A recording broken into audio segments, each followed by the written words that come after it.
First of all, National Skill Development Corporation is a public-private enterprise with the government owning 49% and the private sector organizations, including the likes of NASSCOM, ASSOCHAM, FICCI, CII, CREDAI, they own 51% together. So our aim is to do 150 million people skilled by 2022 and across 20 growth sectors. Now, in order to do that, first thing as introduction, there was mention of sector skill councils. What we have done is the shift that we have created, the paradigm shift we have created is, from education especially, is the industry setting the standards.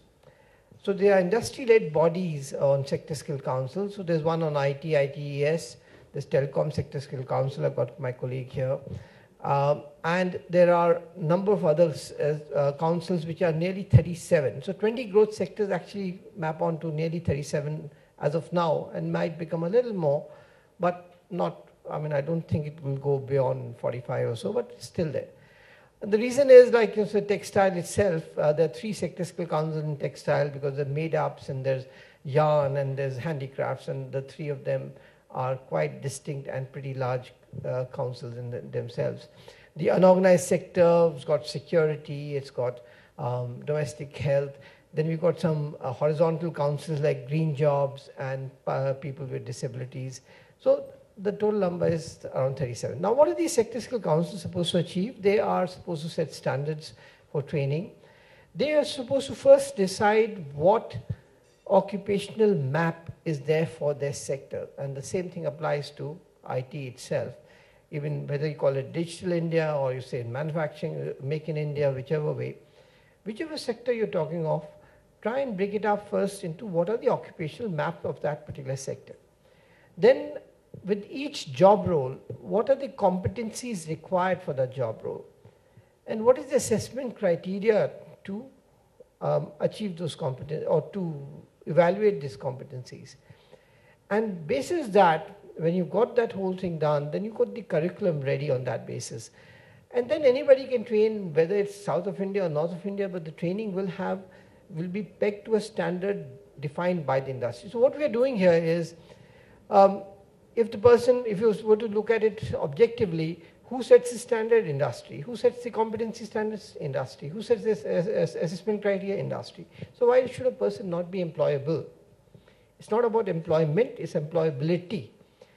Employment can be a function of other things. Well, there's cost cuts happening and there's, the person doesn't want to join, or maybe economy is not doing too well, etc. But the employability goes up.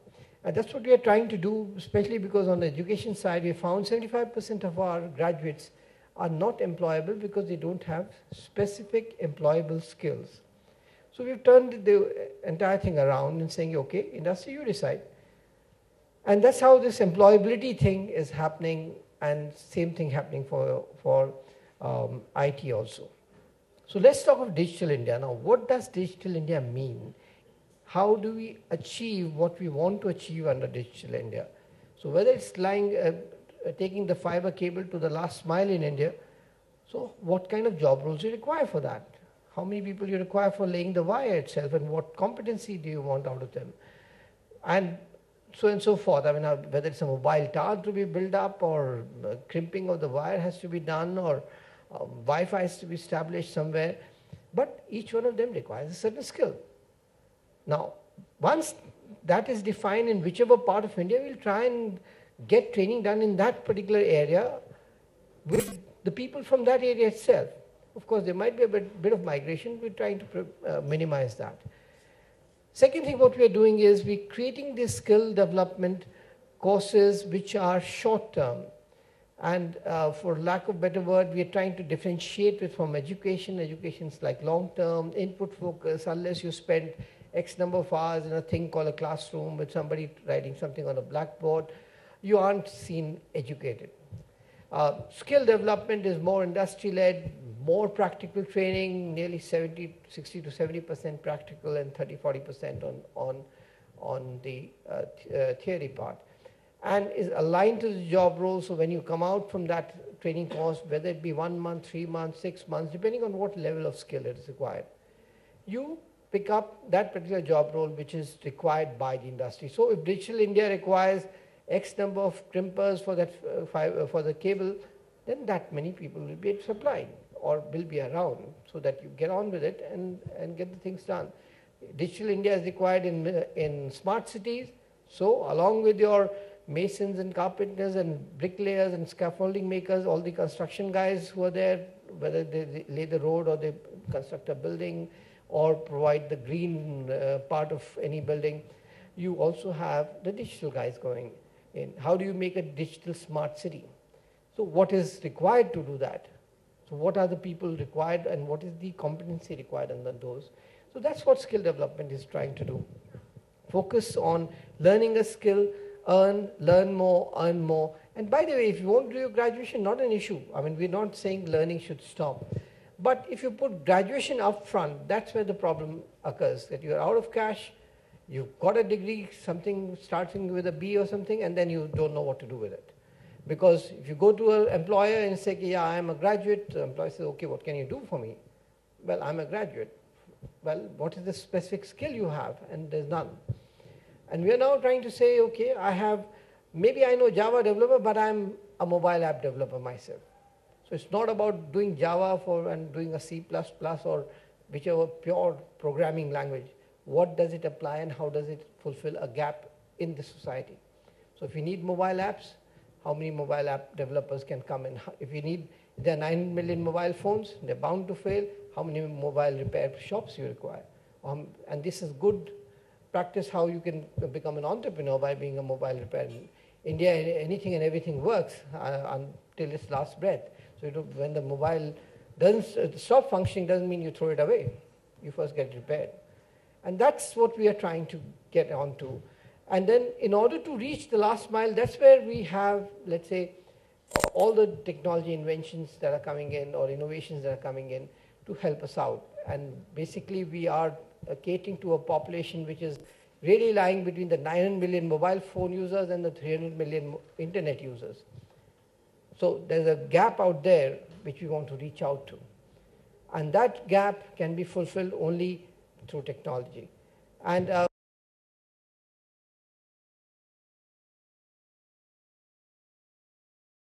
India is becoming more of a service economy, and I had heard last few panels talk about manufacturing.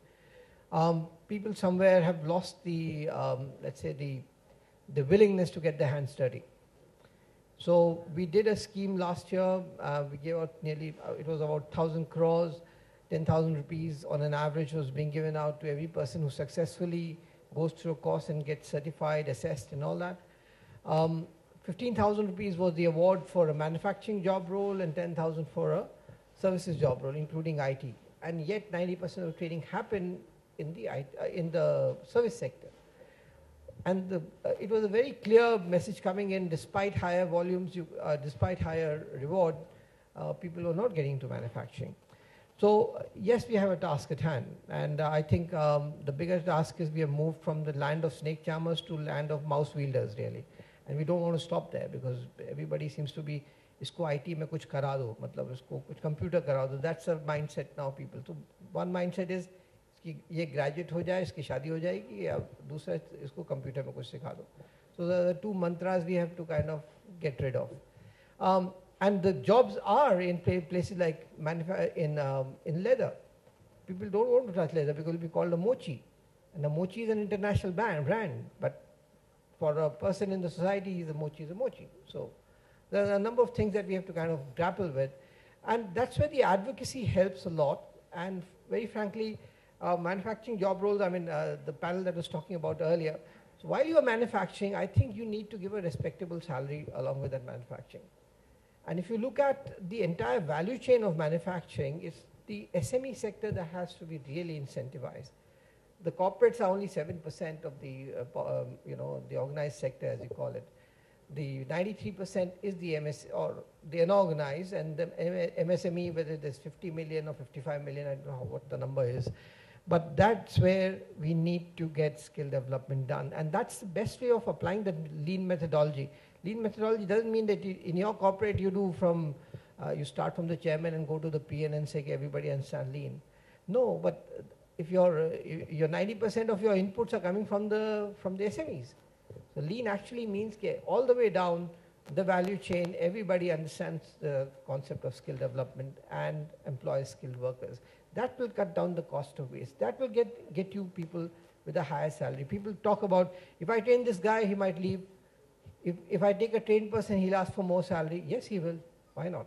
Because he's invested in himself or herself. So why not? But the cost of waste will go down. Your wastage itself will go down.